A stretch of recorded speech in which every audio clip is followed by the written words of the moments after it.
Happy Mother's Day! From the time you were little, your mom or special caregiver's favorite gifts haven't been store-bought, they've been the gifts you've made yourself.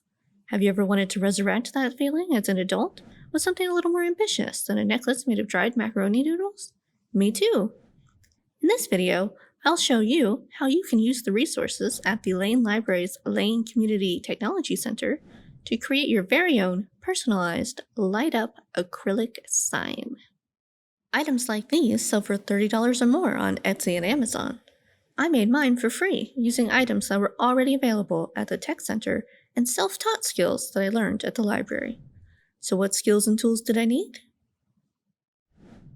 Well, I used a free software called Inkscape to design the acrylic piece and then a laser cutting and etching machine called a Glowforge to cut and etch it. To learn more about using Inkscape to design for the Glowforge, you can check out my previous Christmas ornament video. I'll link to it in the description below. Next, I used free web-based software called TinkerCAD to design the black casing that serves as both a mount for the sign and a stylish cover for the electronic components. To learn more about designing 3D objects in TinkerCAD, take a look at my previous TinkerCAD tips and tricks video.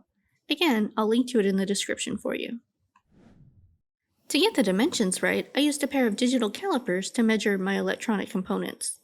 The Tech Center has these and other tools available for in-house use in our makerspace.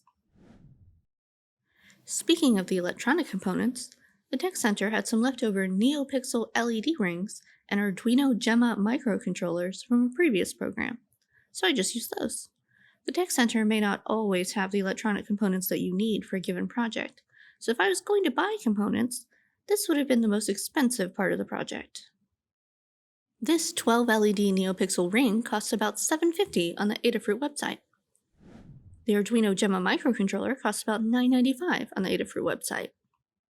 That means that the most you would spend on this project is just under $18, assuming you could find both parts on Adafruit. The pandemic has disrupted quite a few non-essential supply chains, so don't be surprised if some parts are difficult to find, more expensive than usual, or take a long time to ship. To connect the board to the NeoPixel, I had to use a soldering iron, some lead solder, and some spare wire, all of which is available for in-house use at the Tech Center. I used a really simple pinout that I used for a previous project, so all I had to do was connect power, ground, and input. Finally, I had to write the code to make my NeoPixel light up in a cool pulsing rainbow pattern. To do this, I found a cool code generator on GitHub, which is a great open source community and a resource for coders. You can find the LED strip effects generator at the link below. After that, I opened the Arduino IDE development software, which you can download at the Arduino website. I used it to load my code onto my Gemma. Now it's time to assemble all the pieces. Now plug it in, wait a moment for the Gemma to boot, and watch it go. A project like this is not easy. I'm self-taught and I'm not that great at soldering or spatial reasoning, so it took me about a week to get a final result that I actually liked. I had to know how to use Inkscape and the Glowforge, how to use TinkerCAD and the 3D printer, how to solder, what to solder, and some basic programming knowledge to make it all come together. Then I even needed video production and editing skills to make this video for you. Fortunately, the Tech Center's AV lab had all the equipment and software that I needed. There's a lot of trial and error, some product waste, and a ton of time involved in doing a project like this, and often the end result isn't as smooth or as finished as what you could buy in a store. It's important to have realistic expectations, plenty of extra supplies, and oodles of time when tackling a project like this. If you're enjoying this video, now's a good time to pause to like, ring the bell, and subscribe to our channel, or share this video with your friends on Facebook or other social media accounts. It really helps us to get the word out there about all the cool things that the library can do for you and for everyone else in the community, and we would deeply appreciate it. So thanks! Speaking of exploring new technologies with our community, Lane offers a great resource called Lynda, soon to be called Linkin Learning, that you can use for free at your own pace to learn every skill that we covered here. There's Inkscape, TinkerCAD, soldering, and programming with Arduino. My coworker Morgan has a great short video on how Lane patrons can use Lynda. Don't worry, I'll link to it in the description. Just remember to have your library card number and PIN handy, because you will need that in order to access the content.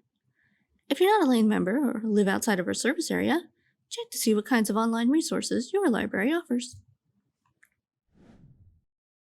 Has this video given you ideas on how you can use the Lane Community Technology Center or your local community library or makerspace to craft gifts of your own or to teach yourself new skills? If so, that's great. The Lane Community Technology Center is located at 228 Court Street in Hamilton, Ohio.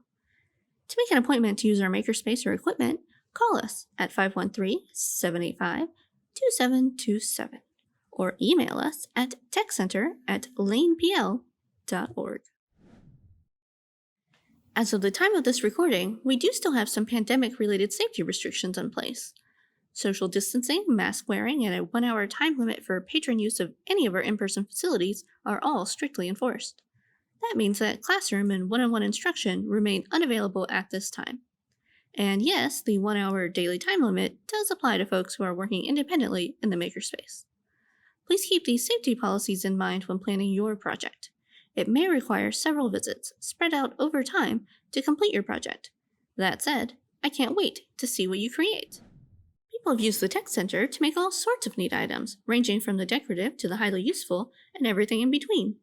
We even made this video right here at the Tech Center, using video equipment and software available for in-house use. So go ahead and make for mom, or for yourself, at the Tech Center today. And don't forget to subscribe or check out more of our Made at Lane videos to learn more about how to enhance your tech skills right here at the library.